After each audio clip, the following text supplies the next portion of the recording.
Today we're going to be working on one of those growth charts, height charts. We're going to make it out of wood. It's going to be a super easy process. You can see I've already done one here. So basically we're going to recreate this. And there's a lot of different ways to do it. I'm going to show you how I did it. Easy way, probably took me maybe an hour to do, and that's between drying time and everything.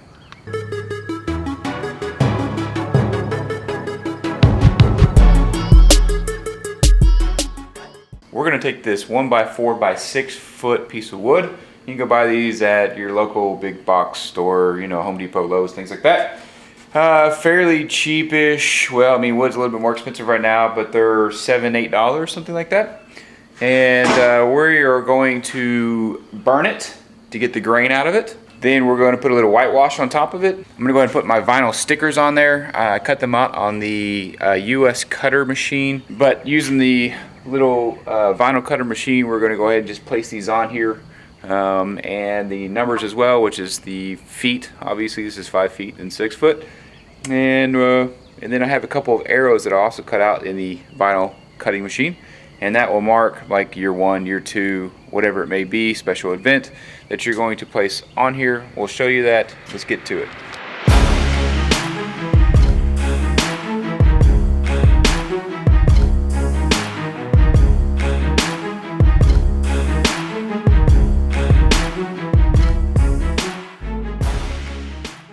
So this is actually I think they call it like a weed burning tool, and so basically it's just a little tank here that hooks up to a system here, and it has a little lighter at the end of it. You turn it on and it actually burns it really well. So there's a couple different ways you can burn wood, obviously, but this actually works pretty well. It goes pretty quick, so let's use this. I'll also put this link in the description if you're interested in it. If you're burning wood, things like that, you can see how this works. After we get that nice little burn situation going, which didn't take very long and actually smells really good, we're gonna put this Minwax color wash, transparent layer color white wash on there. Looks like this.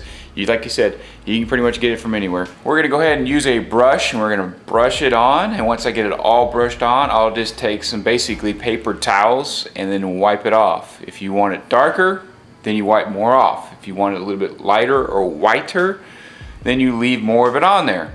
And you can kind of get to where you want, as in the color and how much of the burned wood shows through, or how much of the grain actually shows through. So it's really personal preference. If you're not 100% sure how to use this stuff yet, you can always take a scrap piece of wood, burn it, put some of this on there, and then try a couple of different ways. So I have one of them whitewashed, I have the other one just burnt. And I'm going to go ahead and add all of the striping, or I'm going to go ahead and add all the numbers and the dashes in there. So I basically go every 2 inches. There's really no need to go every inch with the dashes, and then the longer dashes are the actual foot.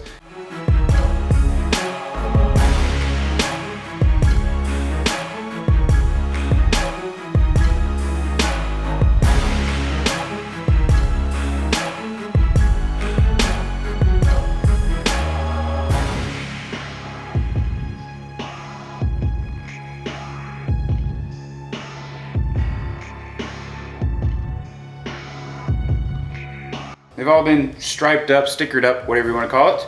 And so now I'm going to use some Polyurethane. This is a triple thick polyurethane. I actually really like this stuff. It is a little bit thick, so you do have to be a little wary about how much you put on there and if it's dripping and so forth. But it works pretty good. This is a clear semi-gloss. Goes on really nice and easy. I just paint it on and let it set. It doesn't take that long to dry. If you're thinking you can't do this because you don't have a vinyl cutting machine, that's not necessarily true. You can go get stencils. You could hand paint these on. This is just the easiest way for me, the quickest way for me.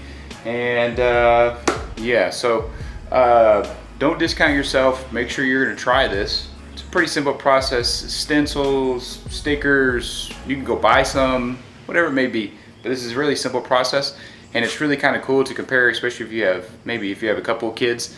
You can put them together and be like, okay, you are 4 years old and you are 4 years old, you're 2 inches taller. And so that's what's kind of cool about these. So step by step, pretty easy process. Go buy the wood, burn it, whitewash it, stain it, however you like to finish it, stencil it, put stickers on it, put some poly, you can put polyacrylic on it, And I put that over top of the stickers because I don't want them falling off later on, a year or two down the line.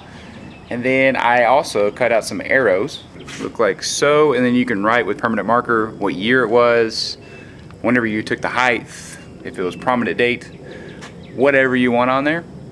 And so I'm gonna use these arrows once this dries, put these on there, and then I'll probably end up printing their names on there too and putting my kids' names on there. That way it's a little more personalized, and I can do that, so why not? So thanks for watching this short video on how to make a growth chart, and until next time, I'll see you on the next one.